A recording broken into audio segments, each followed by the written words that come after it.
I knew what I loved doing, and I felt pretty hell-bent on I'm going to find a way to do what I love doing. You don't even know there are rules until you're looking back and realize you were following them for no reason.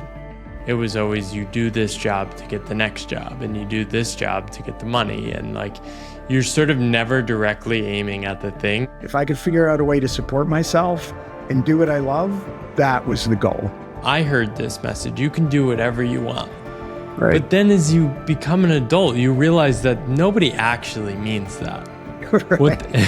What they mean is you can be whatever you want as long as you're sort of employed in the similar way as everyone else. My dad would say, so how are you going to make a living? Like, you're juggling all the time, or you're clowning. And I was like, I don't know, but I know without a doubt, this is my path.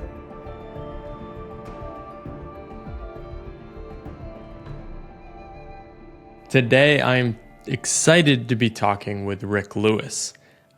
His short title is speaker, author, and consultant, but he is so much more than that. He's lived an adventurous life, a curious life, a wandering life. Describes himself growing up as a socially anxious kid and now speaks in front of large audiences for a living. So excited to explore that transformation. He's done a bunch of other stuff, including being a child actor, competitive sports, street performing, all sorts of things. I'm excited to explore that with him today. Welcome to the podcast, Rick. Thanks, Paul.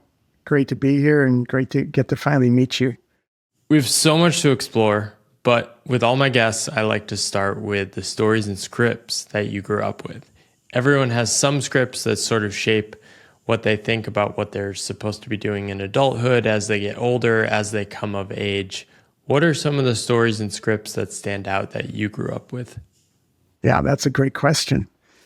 I grew up in a family that was remarkably drama-free, at least on the surface. And what it took me years, and I've not thought, your question is just prompting me to dive into this, and I don't know if I've ever unpacked it this way for myself, so this will be interesting. But my parents are very kind, super supportive, encouraging individuals.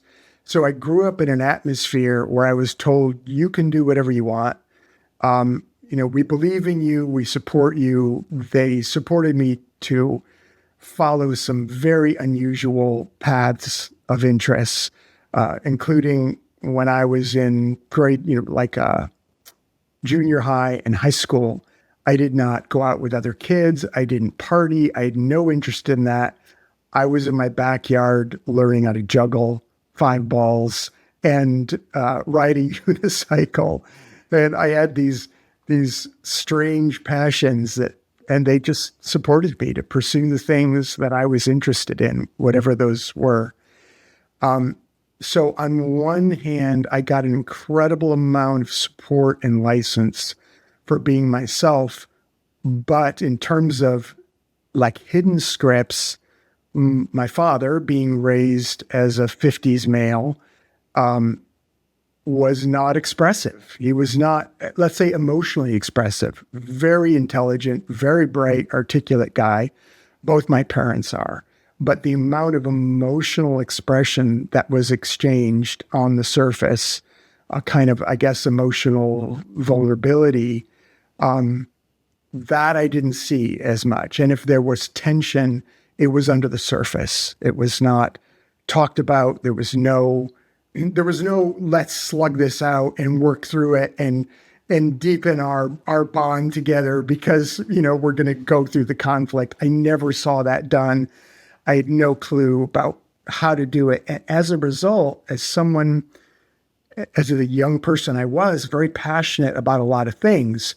There's a lot I think I just stuffed because I just didn't know how to put it into a conversational atmosphere. There was no modeling for that. So on one hand, I was really happy, thriving, expressive, but that the form of expression was in the realm of achievement, creativity and performing, which I was very much supported to do. But when it came to just being me and just saying, hey, here's what I'm scared of, here's what I'm mad about, here's that was a realm that was, my competency remained very low in. So as a result, I grew up navigating towards performance because that's what was working. I was good at it. I could make people laugh. I could get people's attention. And I continued down that path, and that thread its way through. I mean, everything I did, including child acting, as a kid, 12, 13, actually like 10 through 12, 14, I had professional acting work, commercials, and also stage. I did a lot of athletics, excelled at the athletics, then became a street performer, did well there. But all of that success for years, up until even just recently, that script had me imprisoned in a place where the form of relationship and connection I could have with people had to do with performance and being on stage. And it has been, so anyway, this is a big topic you've opened up. And literally for me, it took decades and decades, pretty much up until the pandemic, till COVID, when I was hung with no performance venue available to me, to just fall apart and realize I have been keeping myself walled off from the kind of human connection I really want, based on this script of you must perform and perform well and keep the rest hidden away. So there's a start of a conversation about that. And this is why I'm really excited to talk to you, because it's interesting to hear that coming from you. Like when I look at your path, I just think, oh, wow, creative. Like he got to express himself so early. And like for me, performance was the corporate world. Like I was performing a role, I was acting in a certain role, and you come across these people all the time in your work.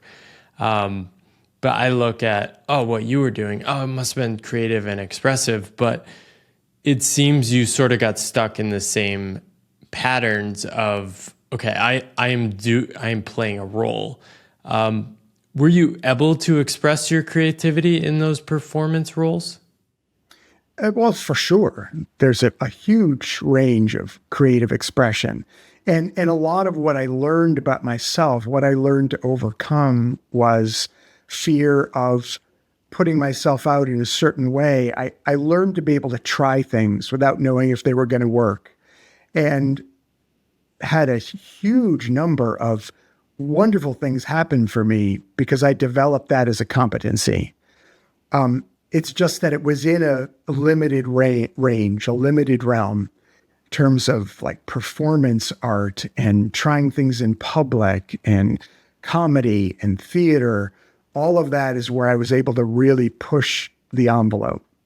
But when it came to people actually seeing who I really am, just as a person, that remained unexplored. Yeah, so I definitely want to pull that out and explore that. I'd love to just go back to the childhood a bit. So you're doing all these things, child acting, sports, street performing, but you do go to college. Like where was your head at when you started college? I know that took a turn, but I'd love to hear, who were you when you stepped foot on college? What were you thinking about you would quote unquote do? Were you definitely headed in this performance path? Yeah. So, well, that was Webster University. And because at that point I wanted to be an actor, as I had grown up and done some professional theater and then got more into theater and had a whole group of friends, all of whom were like, this is it. We're going to be actors. This is our path. This is our goal. So there was a whole cohort of us that were pursuing that dream. And when we hit the end of high school, all of us applied to some people to universities that had acting programs, maybe most of them. Some of my friends went directly, like, I'm going to New York and I'm going to start auditioning. Others were getting into acting programs. And that's what I did. I went to Webster University. It's where I applied. They have a very competitive acting program, which I got into. I got accepted to. But it was another level of pressure chamber of, okay, the pressure's on. This is where you're going to be really good and become a great actor and go on to great things. And because the university was so competitive and so serious about producing professional actors, I really did not thrive there. In a way, it was great. Like, oh my God, I get this incredible coaching. I learned some amazing things there from acting teachers, but the pressure was too much for me. I just couldn't, like the whole pressure of auditioning and whether or not you got accepted or got to work or not. Did you make the cut? Like Webster they took about 45 students. And then at year 2, they cut that in half. They just said goodbye to half of the class and said, you can't continue with the program. And so it was, Wow. So did you drop out, or you're technically like laid off from college? Exactly. It's super intense, super intense. So I developed such anxiety leading up to that point. And as it turned out, I got accepted, but I had already decided to leave the program before being accepted after the cut, because I realized I'm just not cut out for this. I don't have the the emotional constitution for auditions and the constant competitive nature of professional theater. So where did that take you from there? Back to Little Rock, Arkansas, where my family was from, living with my parents, and my love of circus and comedy and clowning is what I gravitated towards. So I actually became a professional clown in Little Rock, Arkansas. I started hiring myself out for birthday parties, and I opened my own business called the Juggling Center to teach juggling to people. That was my first go at a business. Did you look at yourself as an entrepreneur at that point, or was it just like, I have to make money, these are the things I have to do to support myself? I was always really entrepreneurial. I always had an entrepreneurial mindset and wanting to do things for myself, be in charge of my product and my delivery and services. And yeah, I'd always felt very entrepreneurial. But it did not occur to me in terms of being an entrepreneur. It never occurred to me to just do anything that would make money. That was not ever even an option for me. I knew what I loved doing, and I felt pretty hell-bent on, I'm going to find a way to do what I love doing, rather than, I never, ever had a restaurant job. I never flipped burgers. I've never, in fact, the only time I've ever been on anybody's payroll was when I got hired as an actor with the Broadway musical Barnum. Wow. So your sort of game you were setting up for yourself is, I want to make money from the thing itself that I actually want to do. However, I'm probably not going to make that much money. Was that sort of the story you were operating with?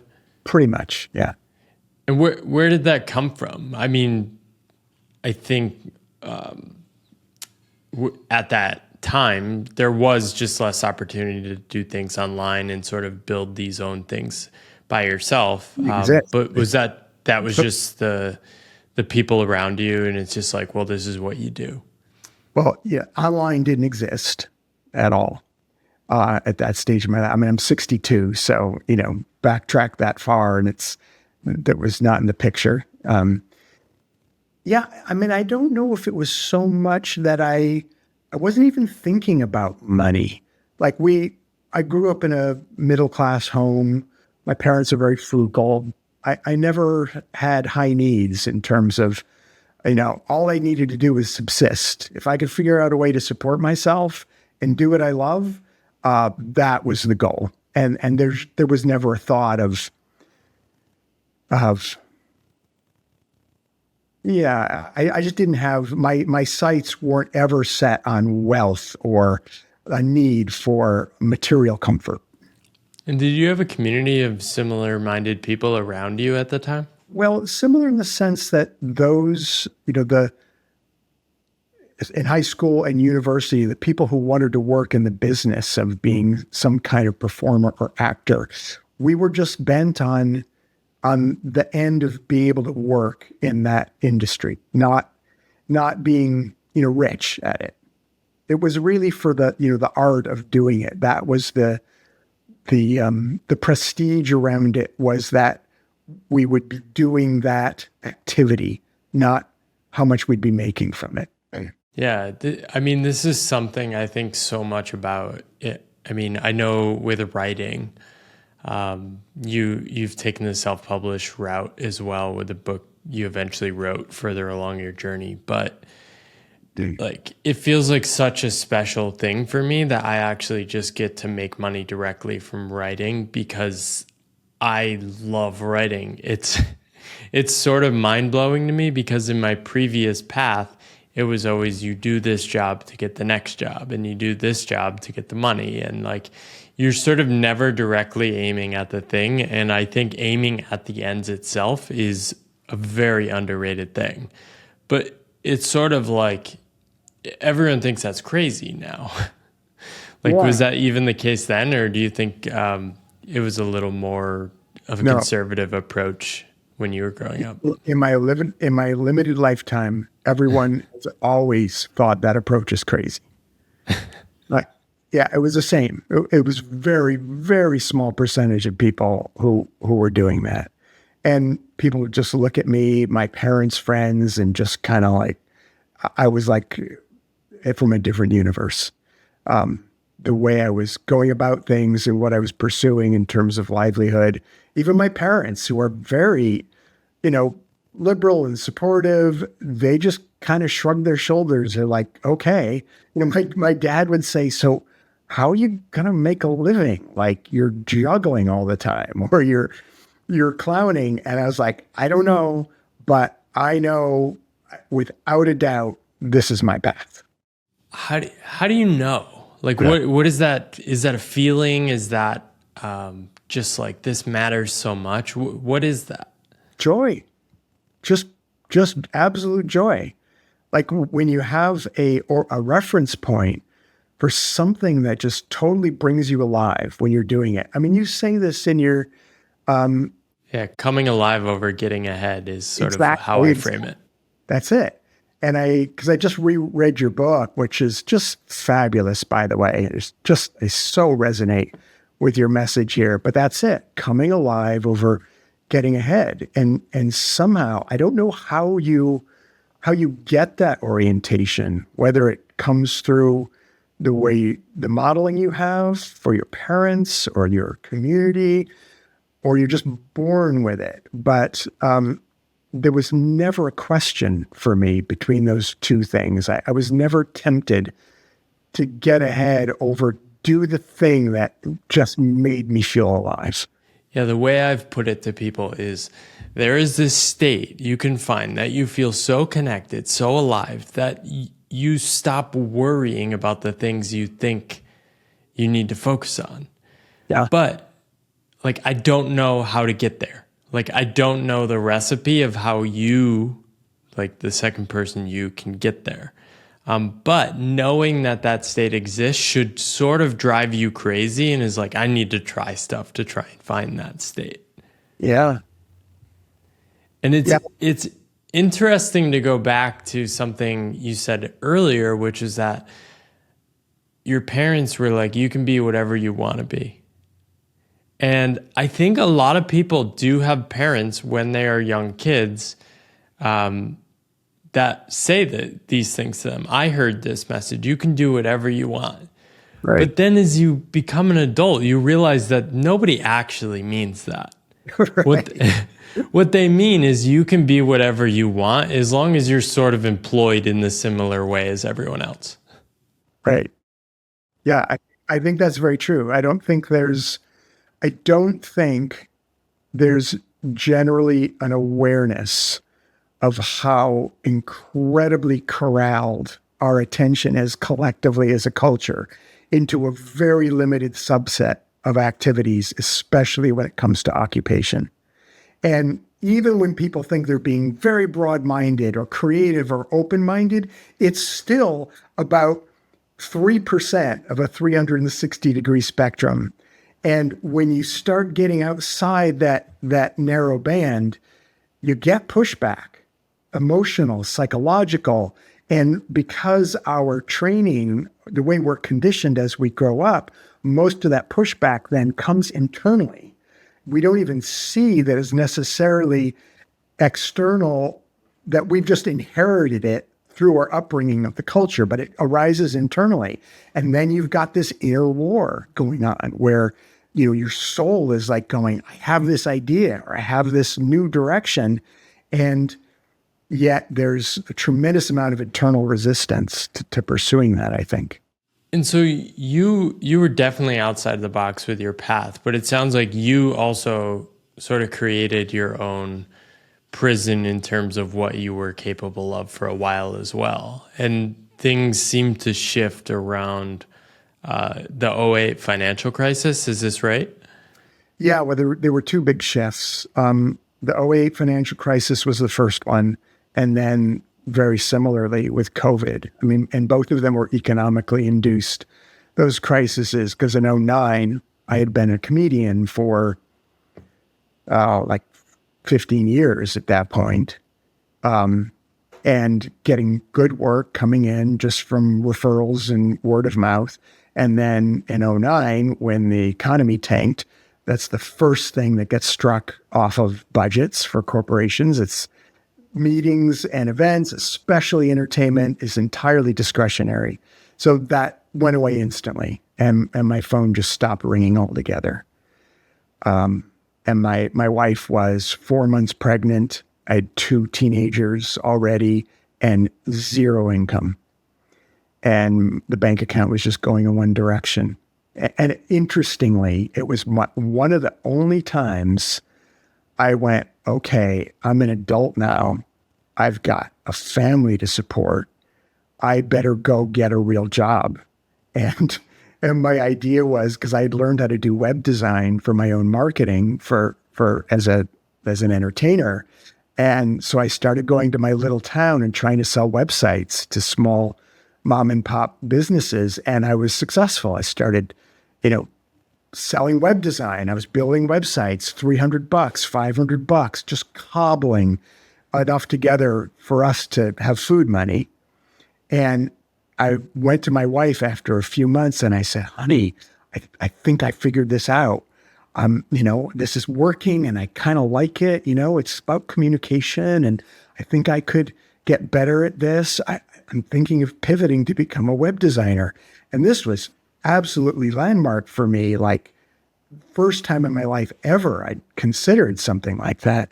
And I expected my wife to go, oh, honey, thank you so much. You're my hero. You're coming up with a way for us not to go bankrupt. Thank you. I love you so much. I've been so scared. Her belly is out to here, And she just looked at me after patiently listening to my pitch. And she said, I absolutely forbid you to become a web designer. And she was adamant. She's like, what are you thinking? That is not what you're on this planet for. And we'd been together for 10 years at that point. And she knew. She was like, I see you. I know what you're about. And, she'd seen me in my element for years. And she's like, no, you're not doing that. You got to figure out how to get your butt in gear and get back on stage. That's such a powerful story. I mean, I think I'm also lucky. I've been married, I think, almost 5 years now. But yeah, similar belief from my spouse. I think I talked about getting a job a couple of years ago, and she's like, I don't think that's you. Right. But it's very powerful to have that behind you. And I think sometimes people will project, oh, don't you worry about this, that, all these things. And it's like, actually, the belief of people close to you can override a lot of those things. Absolutely. Do you have other people in your life that are sort of those believers for you? Is your wife one of the biggest ones? Well, I have a lot of those people now. After doing a lot of work, basically since the pandemic. I mean, since the recession in '09, that was my first big leap into. I mean, I'm a speaker now. I make a living speaking. Up until that recession, I not only did I not speak on stage, I was a silent physical comedian. I didn't talk at all. I made a career out of not revealing anything about myself personally. That's how afraid I was of people seeing the real me. So outside of my talents, like the things I could do physically, juggling, acrobatics, the street performing, the athletics, that's what I allowed people to see. And so when I hit this point where my wife said, hey, you got to figure out how to get back on stage, the reality was that I knew from the industry is the first thing they're going to hire isn't entertainment. It's going to be something that speaks to the ROI of the company. They're going to want speakers, people with thought leadership, people with ideas. And I had seen a ton of this as an entertainer. I watched speakers before me and after me, and I'm like, okay. So that was where I really got challenged, because I had the thought, gosh, I've seen a lot. I love personal development, something I did privately, had a lot of thoughts about. And I kept thinking, gosh, I could probably speak, but I was too scared. So I never did. And so my hand was forced at that point. And that's when I sat down to write the book. And that was huge turning point. So you sort of started out when you were younger to deal with your social anxiety of performing, to kind of break through that. And then it seems like at some point you sort of plateaued into creating your own cage for yourself. Yeah. It's interesting how that pattern seems to happen across so many domains. Is that the sort of growth is aligned with what you're doing. You're going deep into it. This is how it was for me in the corporate world. It was so expansive and explosive. And then it just like plateaued, but it sneaks up on you. Right. And you can stay in that state for such a long time until you have these external shocks. Right. Do you do anything now to make sure you're not also constraining yourself now? Yeah, all the time. It has become over the years, especially the last 15 or 20, it's a constant process of interrupting patterns, trying new things, putting myself in uncomfortable situations, unfamiliar situations, and now that's where all the fun is. That's where the juice is. It's not fun in the sense of, in those moments where you're dreading saying yes to something, but there's a particular feeling internally for me when I'm wanting to veer off the side of something and not meet it head on. There's a quality to my evasiveness internally that is an immediate cue to like, okay, I need to do this. I need to open myself up here. Yeah. Any recent examples of that?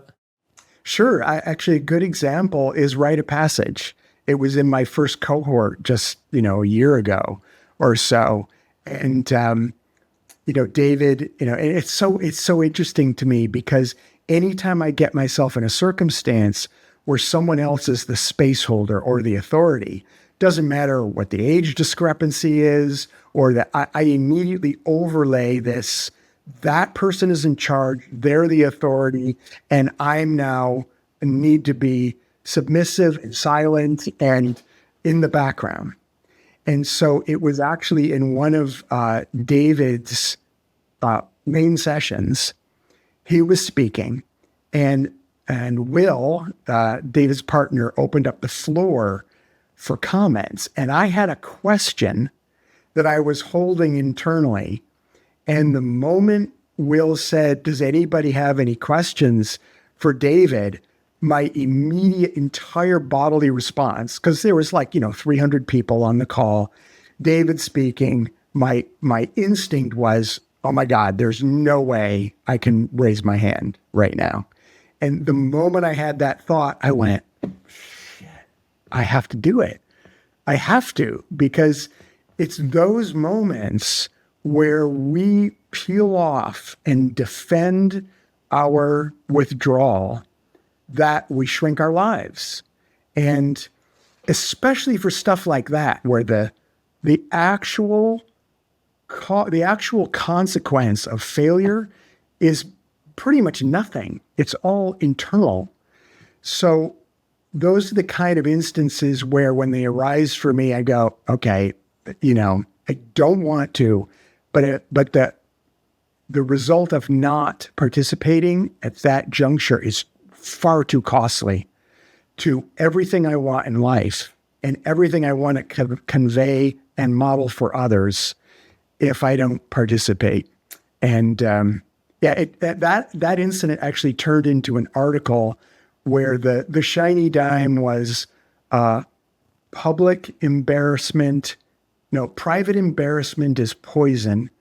Public embarrassment is fuel. Oh, I love that. That's so good. That has become a really guiding motto for me. It's like, okay, if I allow myself to be silent and privately embarrassed, and then I'm falling asleep with my head on the pillow going, dang, I didn't do that thing, that is so much more hazardous than flailing in public and having, people even criticize or judge or just ignore you. Yeah. This is something I feel so powerfully on my existing path is I've become much more in touch with the cost of inaction. Yeah. And realizing how much, often it's a psychological tax. I thought about renaming this podcast from Reimagined Work to the Pathless Path podcast for 4 months. So this was about a year and a half ago. And then as the moment I did it, it was obvious, right? Right. And 4 months isn't bad. 4 months is pretty good. That was after years of being on the path and taking too long. So I've found it's a practice of continuing to step into this discomfort to make that quicker, but also just to feel out your intuition, because sometimes that fear also has some wisdom about what not to do. Absolutely. Right. If they were like, does somebody want to volunteer to run rite of passage for 6 months? And you have some fear or tension coming up, maybe that's just a good sign that's not your path, right? Right. But the cost of raising your hand is so minimal that it's you got to get experiences like that so you can actually get more in touch with what you want and where you want to head. Well, there are so many instances where we can risk, and the consequence of our risk going wrong is low stakes. And the thing is, that inner mechanism that stops us from participating, it can't tell the difference between low stakes consequences and high stakes consequences. The level of fear is the same. So if you practice where the stakes are actually low, then you start getting a lot of feedback and you grow a lot of wisdom about, because sometimes those will go wrong. It's low stakes and you say yes, and then you're like, oh, well, that was dumb. But there's no other way to learn, to get the discrimination that you're talking about other than jumping in. This is a great transition to talking about your speaking, because talking about making mistakes You literally make this part of your performance of Yeah. basically making a bunch of mistakes, and sometimes they are sort of high stakes because you piss people off. So maybe you can tell people a little bit more about what you do and how you do that. Yeah. So it happened by accident. I was working as a comedian, and I was scheduled to do a comedy show for 400 bankers at a corporate event. I was standing in the doorway of the kitchen waiting to be introduced because lunch was going to be served. And then I was going to wind up going on stage to do a comedy show. And I was standing in the kitchen, and I heard a shout, and I turned around and I saw that one of the steaks, so all these lunches were plated on 400 plated lunches down the corridor on these Queen Marys in the conference center. And one of the last remaining steaks had caught fire. And I looked back, so someone was like running for a fire extinguisher, and there was like 6 or 8 steaks left on the grill, and that little grease fire jumped to each one of the steaks, and now all the row of steaks were on fire.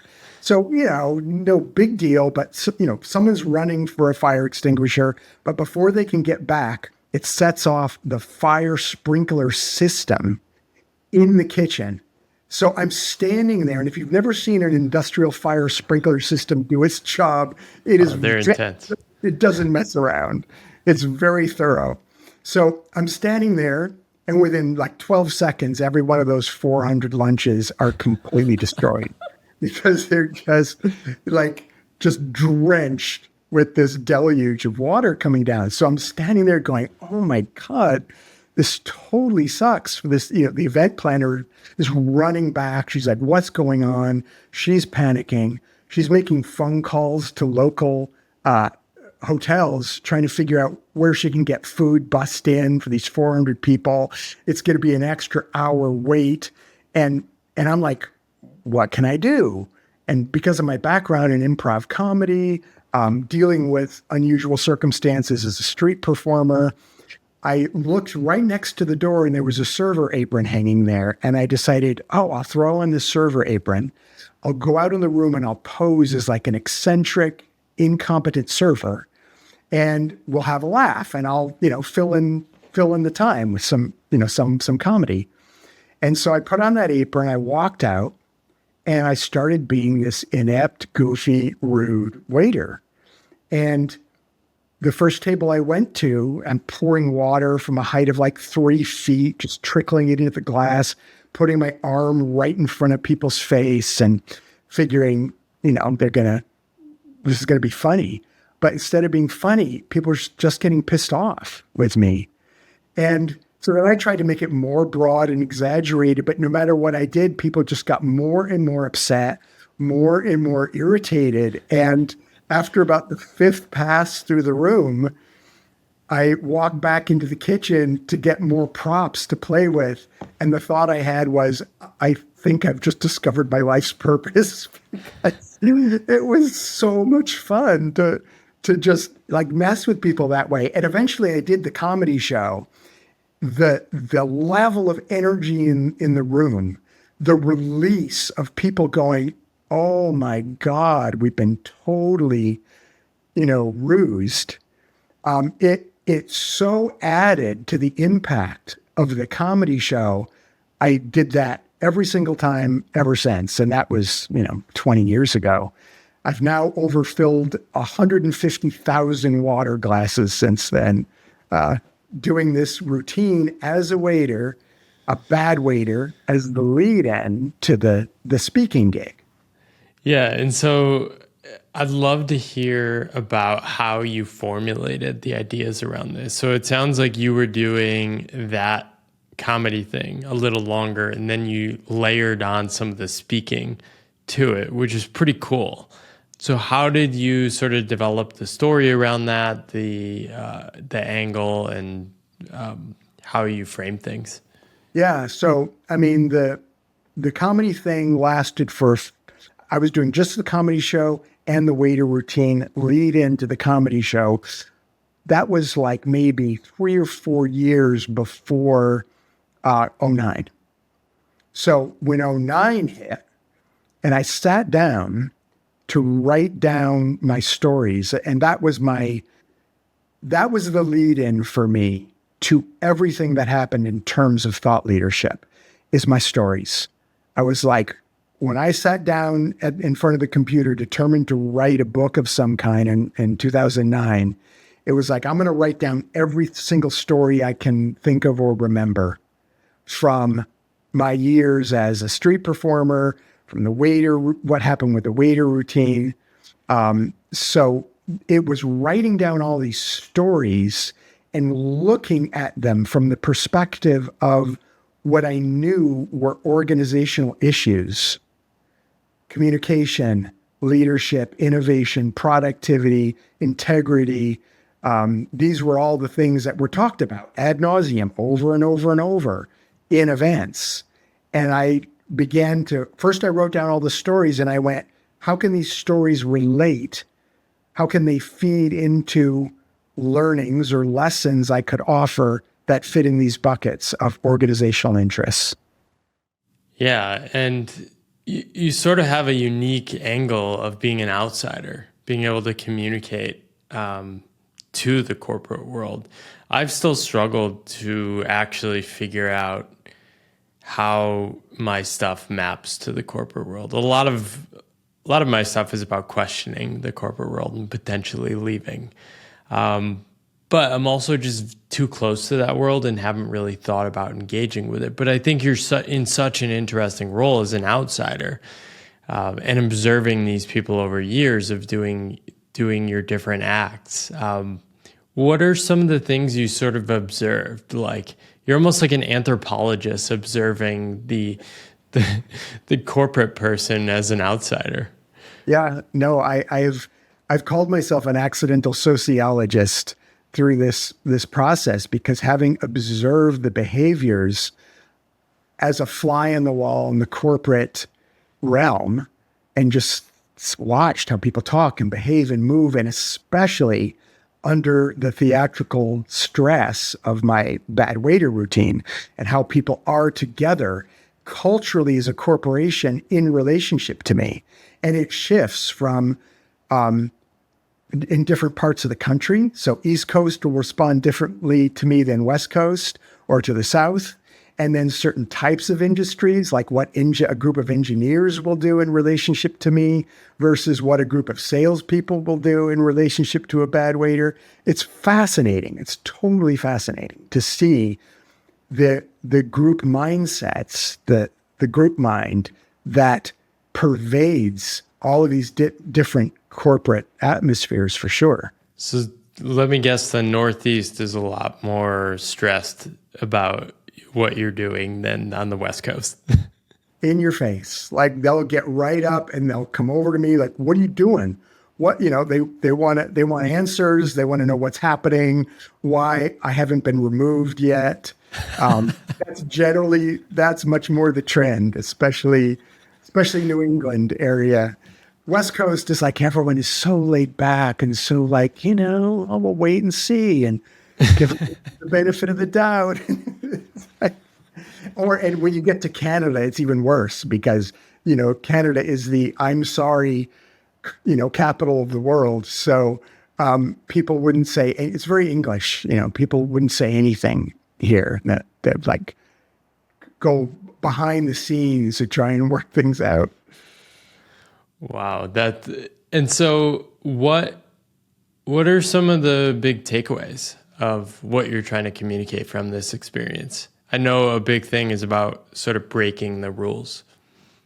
Yeah, I mean, there are a lot of levels to it, but the biggest takeaway, the thing that I most enjoy getting to share with corporate audiences, is this hidden rule structure. So the book I wrote turned out to be called 7 Rules You Were Born to Break. And the only reason I stumbled on that is because I first wrote down all the stories, so many stories, like maybe 100 different stories. And then I just had to look at them. I mean, I literally spent 2 months like looking at them going, what is this? What are all these stories about? Why is my attention drawn to these particular episodes over and above all the other things that have happened in my life? Why do I care? What is it saying? And it took me a long time.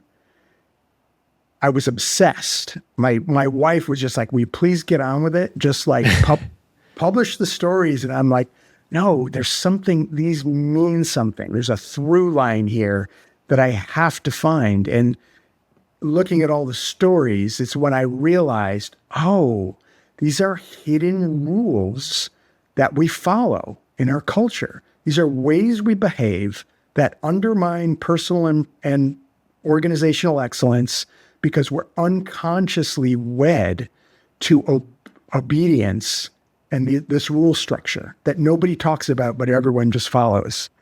So that was huge. Getting that piece, I was like, whoa, it's very marketable, it's got some sex appeal. It's like, oh, breaking rules. Cause of course, that's a taboo sort of thing, but to have identified these underlying structures as rules we follow and then get to talk about breaking them, that had a lot of energy for me and really resonated just with myself. Like I realized, oh, I'm a professional misbehaviour. That's actually what I do, what I love to do and what I do for a living. And finding that title, like realizing that's exactly who I am. And those two words articulate who I am, gave me an invaluable gift, which is the ability to articulate my value system. Yeah, and I totally resonate with that search for the through line. I have a very similar obsessive of like, how does this fit together? How do I connect the dots? And I think this is an underrated thing because if you find something that feels true and real to you, you can be excited about it. And in terms of writing a book too, I think a thing people don't, they underestimate with a book is the potential of actually loving your message. And if you love that message, you can continue to talk about it for years. Absolutely. Like, this is why I didn't really do a launch because I was like, well, I'm just going to keep talking about this. So it's either going to succeed over the long run or it's not going to succeed at all. Either way, I'm going to keep talking about it. I love that. And it totally comes through in your book. When I read your book, like that passion, that joy, and I noticed you said in the book, like this was not a burden to write this. It was a joy. It just came out. And God, do we need that? We need people in the world who are putting their attention on the direction the horse is already going internally and psychically for them. Like being willing to sense what that thing is and move with it and serve it. Like, can't imagine how, if even a small percentage of people in the world were doing that, how it would shift everything that's happening for us globally as a human species. One of the early companies I worked for, I had this experience of doing work that was far beyond what I thought I was capable of. And so I experienced this at 23 years old. And then for the next 8 years, I worked for companies where I could not repeat that same experience and environment. And I think part of what just drove me to eventually quit was like, I was just so frustrated that everyone just accepted this. Right. Like, how can you accept this? Like, I've done great work. We're all just saying, yeah, it's what you got to do. It's just how the boss wants it. And it is all these rules. And even after quitting my job, I then have all the freedom, but then I have all the responsibility of then figuring it out, which is also hard because there's so many rules. Oh, you're supposed to do things this way. You're supposed to publish it this way. This is the best thing to do. And it's like, it is so hard to just strip away all those rules. Do you have practices or ways of sort of experiencing? Like, I don't even have the words to describe what I'm trying to say right now. Like, maybe you can maybe you can help me connect what I'm trying to say here. You mean, how do you Well, as an individual, how do you expand upon that competency of being able to fly under the radar of the rules and engage what's true for you? well, I think you don't even know there are rules Right, until you're looking back and realize you were following them for no reason, right? right, right. So how do we find those edges? Well, I mean, so the stuff I've been providing for people, and these are tools that I made up basically for myself, that I use for myself. So the 7 rule model is most applicable to me. Like, that's what I went through and went, okay, here are the stories. And a lot of the stories in my book are ways that I followed the rules to my detriment. And telling stories. So as a framework, and there's lots of models out there. You can use the Enneagram, you could use Myers-Briggs, you could use, I mean, there's so many models where you can look and start to self-observe. And the first step is self-honesty, of being willing to just go, okay, how do I really behave? How do I really show up in certain circumstances? How am I really feeling internally? And if that feeling isn't of courage and bravery and generosity and expression, if the opposite of those things are happening, you can be pretty sure you're at the effect of some stop rules, which basically that's what these are. They're injunctions. They're social injunctions that exist in the fabric of our culture. And so the 7 rule model is just one way you could look at it. So that's what I offer in 7 Rules You Were Born to Break. And then a few years ago, I actually developed a quiz. So you can actually take a quiz. Takes you about 10 minutes, and you go through it and you find out which rules you're already good at breaking and which rules you are actually following outside of your awareness.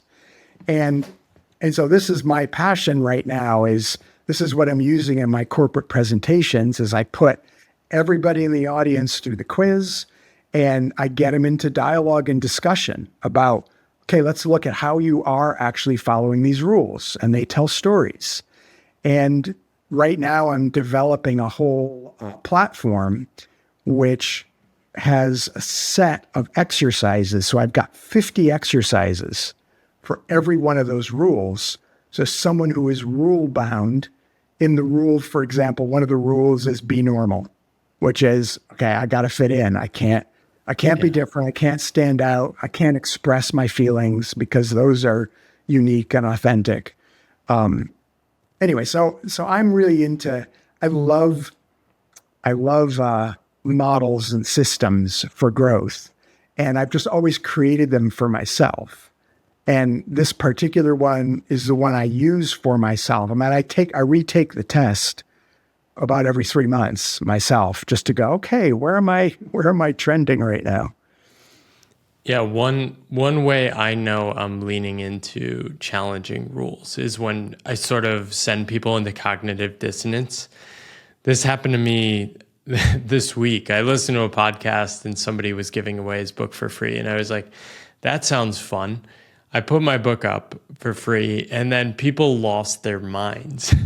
Right. I received like 5 or 6 messages that were like, why would you do this? Right. And you realize, like, I had already thought through it. I had been thinking about it for a while. I bet like this would be a fun experiment. I've made a lot of money from my book. I feel very blessed. But the rule in their head is you should always make money from a book. Yeah. And I actually met somebody once. I gave her my book for free, and she had a book too. And she goes, You're not charging? I'm like, no, I give these away for fun. This is what I love doing. She goes, oh, I would never do that.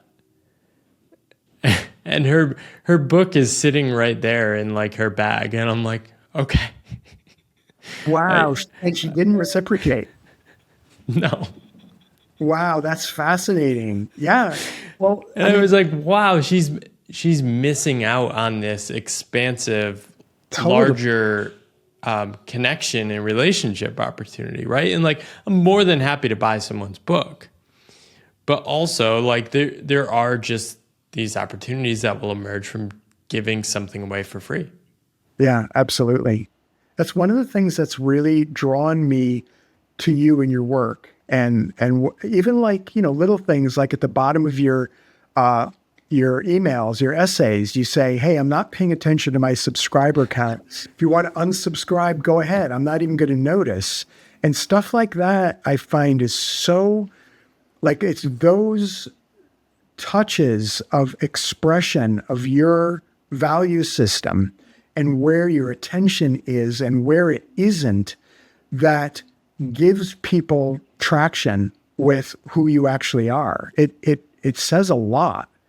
And yeah, I'm very, very appreciative of those kinds of, I think those kind of tweaks and doing those things outside of the norm is what really helps people get a taste for who you are. Yeah. So I can sort of explain how I think about this. And I think this is a way to lean into who you are more. I noticed a couple things. I noticed one, I was cleaning up my inbox and I wanted to unsubscribe some people I liked and supported their work. I did not want to stop reading their stuff, but I wanted to unsubscribe from an email. And I was like, okay, I know for a fact some people follow unsubscribes and this is going to upset them. Right.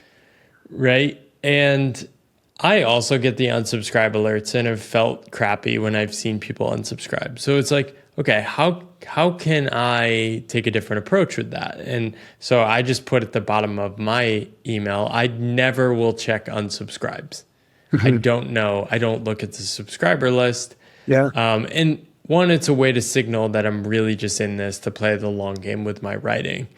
But two, it's basically like trying to find people like me. Yeah. Who are like, oh, that's cool. And it's also an invitation to unsubscribe. We all have too many emails. I do not want somebody to be subscribing to my email if there's other better stuff they could be reading. Well, there's so much in it. It's such an expression of generosity and a lack of desperation.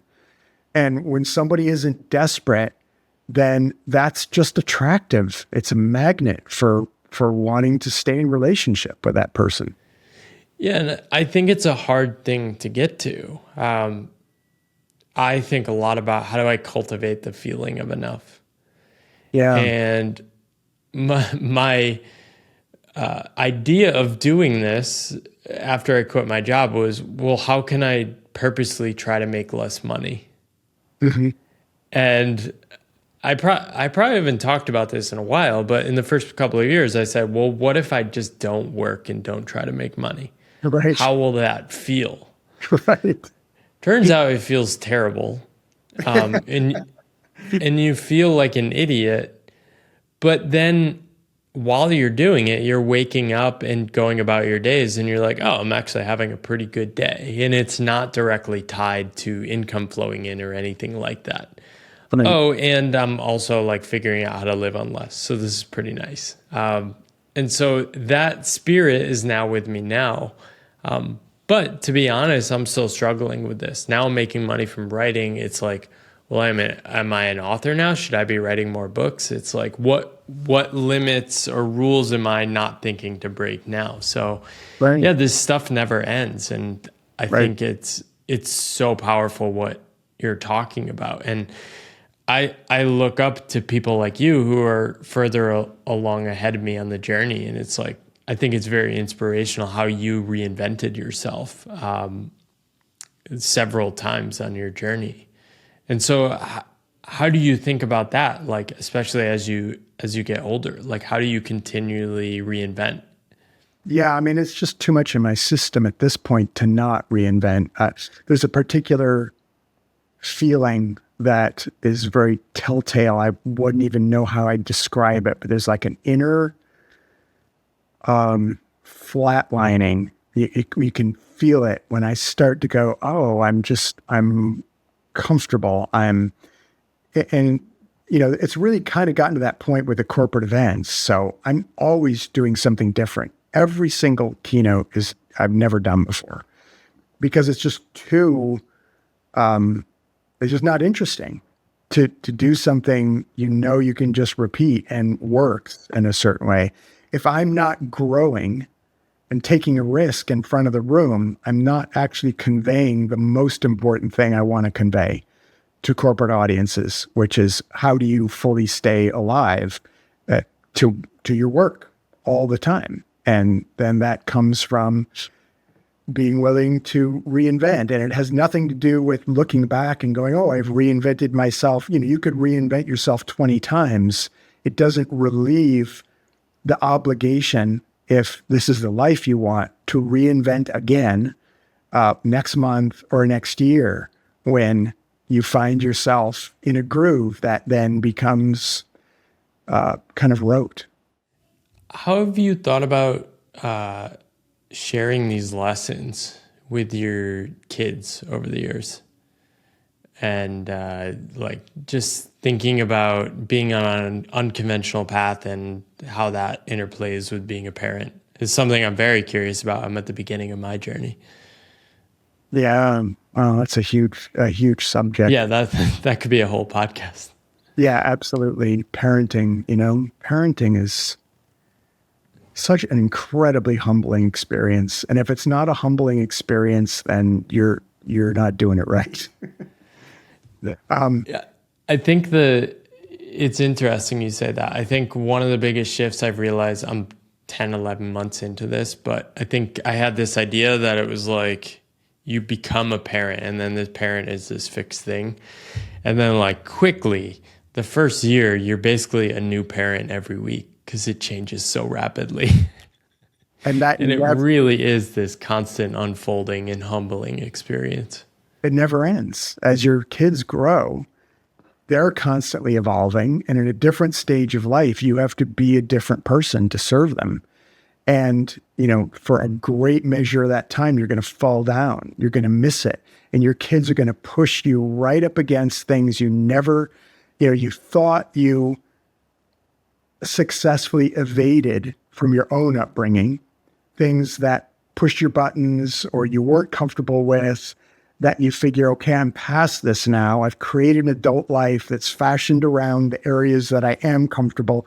And your kids show up and go, hey, here's, look at this. And your way of interacting with them, what they gravitate towards, their way of being, will go back and ferret out every last one of those undealt with areas and make you look at it again. That's parenting. And if you're not open to that process, then what you wind up doing is shutting your kids down in those particular areas that you're still uncomfortable with. And so it's like just the beginning of a whole entire growth phase that's, I'm scared to think of who I would be without my kids, of the kind of person I would have become without my kids. And what do they say about the kind of work and path you do? Well, they love it. They find it very admirable, and they're very enlivened. That's so cool. They're enlivened by the fact this is what I do for a living, and I think it's really helped them inform. They're all very much. None of them is looking for a conventional path themselves. And that's interesting. Me and Angie sort of assume that our child is probably going to want to work in the corporate world to rebel against us. I mean, they might. Everyone's and different. Everyone has their own path. But I think it's entirely possible someone could be raised by people like you and Angie and grow up and be a corporate employee and still be their own unique person, It's much more a function of your inner context than your outer environment, I think. And, to raise kids consciously enough that they have some sense of themselves and they know at base they've been supported and honored to be authentic to themselves. God, what an incredible gift to your kids. It's what the world needs. And, I think in the process of doing that for your kids, we recover ourselves as well. It's a whole realm of learning I had no idea existed. Yeah, it's been a fun journey so far, and I can't wait for the rest of it. Like your daughter's so lucky that you are approaching parenting this way and leaving as much time and space for bonding with your kid and your family. And that's just super fortunate. I'm inspired by your early life wisdom in that respect. I appreciate that. It's a learning journey, but I appreciate that because we're trying to be really intentional about that. And it's different. We're breaking the rules. And I feel that too, which is why I sort of look to people like you as role models. So thanks for paving the way ahead of me too. I wanted to ask you, I know many people around your age, and the game for them was retirement. Retirement was winning. That's the off-ramp. You can finally get some relief. You love what you're doing. And when I think about work in the future, I don't really care about retirement or 100% off-ramp. How are you thinking about like the next 10 years of your journey? Exercise, good diet, enough sleep so I can keep going as long as possible. That's pretty much it. I can't imagine. Why would you ever stop doing what you love doing? It just doesn't. There's a certain reality to aging, which is very sobering and catches up with you. And suddenly you're going, wow, I don't have the energy I used to have. I don't have the stamina. And, doing what you love really slows that process down. You keep a lot of energy and stamina and motivation when you're doing what you love. But the pure machinery element of it, it's no, I can see the direction it's headed. You see the writing on the wall. It's like, oh, okay, we're on the downward slope here. But I can't imagine just continuing in ways to serve however I can. For me right now, that really looks like wanting to support and train and find people who can be ambassadors of authenticity on stage. I'd like to support people who want to speak, who have expertise and mastery in different domains. Because going back to your earlier comment about how corporations need outsiders, they need a fresh perspective. They're always looking for someone who can come in and speak to these core issues, but from a new and fresh angle. Because, people tune out in corporations. When the same manager says, okay, we're going to talk about teamwork, everyone just, they go on autopilot. So I would love to support, at this stage, I'm looking to support people who are younger, who can do some version of what I've committed myself to doing, which is kind of be a disruptor in the corporate realm from the inside out, by being authentic on stage, just by being a real human in front of in the corporate environment. Yeah. I haven't done any speaking on my path. I actually did a little more speaking before I quit my job. What like advice would you give to someone like me in terms of if I were like, okay, I want to try to do speeches, like how, I don't know how to think about that. I know how to tell somebody how to get started writing and sharing ideas and potentially publish a book. That's all like super obvious and simple to me. I have no idea what it even means to think about like speaking. Yeah. No, that's a great question. Well, I want to start a podcast called What Can I Say? And the podcast would be me interviewing someone like you, and we walk through a conversation to get to the heart of what do you have to say that would line up with the the corporate environment that would be valuable to them. So the first challenge you personally are going to face is that very few corporations are going to hire a guy to walk in and say, hey, you should quit your job and go find your Question this and walk out now. Exactly. So, but your message is essentially just human empowerment. Right. And there's definitely a way of offering that, of speaking to that in organizations that have an entrepreneurial culture, and more do these days. More and more organizations are gravitating towards this. They see the writing on the wall. They know they can't, issue a blanket statement like WebMD to like, you have to come back in the office now or else. Oh my God, I just like that video was so bad. Mind blowing. So you need to do a gig there. You should just outreach to the board or someone above that CEO and be like, you guys, I need to come speak. I don't think they'd want me. No. But yeah, so there are ways that I love the challenge of this, of getting through under the corporate radar, getting permission to go inside of an organization and actually disrupt the pillars that make corporations as stifling as they are. So my mission is to support people, not corporations. In order to do that, I have to convince the corporations that my being there is in their best interests. And what I love about that is it forces me to invent, innovate, and think, how can I make this a win for everybody? And it absolutely is. Your message about people being in touch with themselves and lining up with work that is resonant to their being, for sure, that's an advantage to everybody.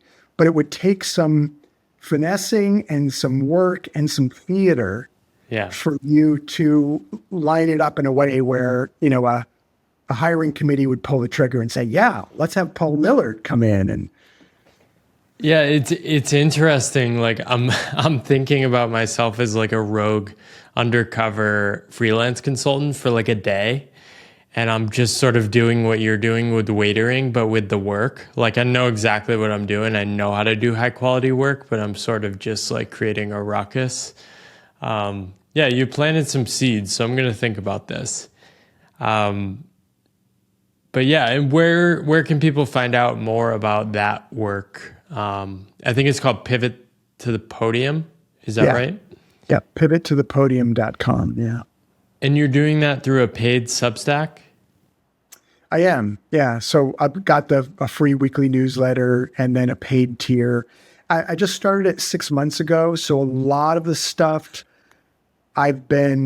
even some of the paid stuff, I've been letting people who are interested in to, participate. I'm doing a lot of sessions. I'm doing 1 or 2 open sessions a week for storytelling practice, giving prompts to people to have them just get their feet wet with speaking out loud to a small, safe group of people. That the intent is to create a space that has so much psychological safety and authenticity that it's a safe place for people to start with just using their voice. And, I got a lot of writers showing up there. And there's so many brilliant, thoughtful people who are writing that I wish would take the leap to experimenting with speaking more, because it's needed. It's really needed. Yeah, I think that what you're doing is so powerful because, a lot of writers are very solo, independent, but they have weird, provocative, creative ideas. Yeah. And what's safe for me is basically to just keep writing. Looking to explore some of those edges in the future for me as well. Wanted to ask a few rapid fire questions. So I wanted to start, you mentioned your ideal day is eating cereal in the middle of the day. What is your go-to cereal? Oh, it's granola. Yeah, it's some kind of granola. Nice. Yeah, right now it's made by a local company here in Vancouver. So do you have a path role model? A path role model? You mean like Yeah, somebody's journey who maybe you looked up to early in your career, people you're looking to now that you sort of want to follow their path. That's a good question. I mean, mostly in my growing up years, those were entertainers and performers, especially people who were physical comedians. Like Jim Carrey was a total hero for me. Wow, yeah. I mean, he's around my age, so he wasn't like, he was ahead of me on the path in terms of his success. Certainly, the visibility he got as a movie star, but just that kind of unhinged, I don't care what people think, creative, expressive comedy, that kind of thing, just I find very inspiring. Any books or podcasts or any other sort of content that's inspired you in the last 3 months? Well, it's interesting because part of my writing group, Stephen Pressfield, put out a new book. It's kind of like a compendium, a collection of his best stuff. And he put out this post somewhere. He said, anybody who buys 10 of the box sets, I'll do a free call with you.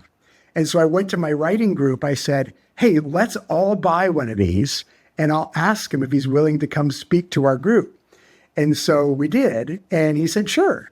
We had a half-hour call with Stephen Pressfield, our writing group. And so that, to answer your question, what I went back to was War of Art. And that's been, for me, Stephen Pressfield, War of Art. That book is just like, I don't know where it came from.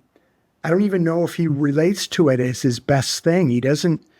He talks more about his novels now.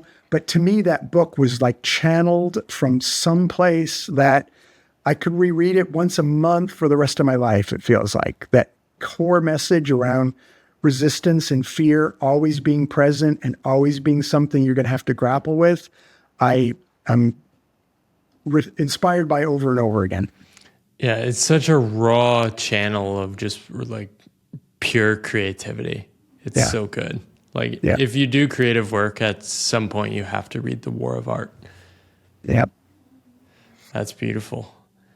Where else can people learn about your journey?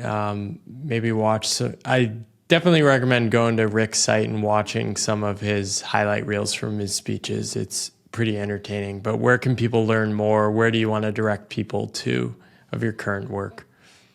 Yeah, Pivot to the Podium is really where I'm putting all my energy and attention right now. That's where I'm telling more stories, talking not just about speaking, but about communication in general, communication, authenticity. That's really where my attention is right now. So if people want to get the stuff that's most alive for me, pivottothepodium.com.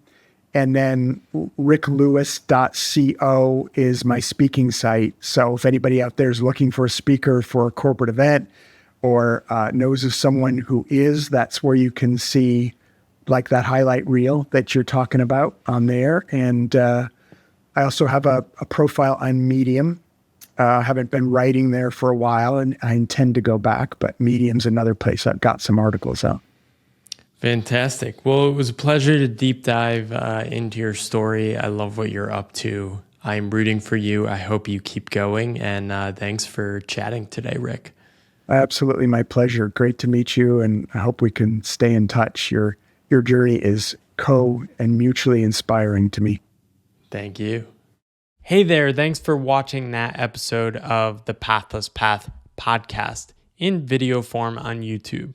If you want to see more episodes, you can find links to further episodes up here, or you can subscribe over here. Thank you for your support, and I wish you luck on your own pathless path.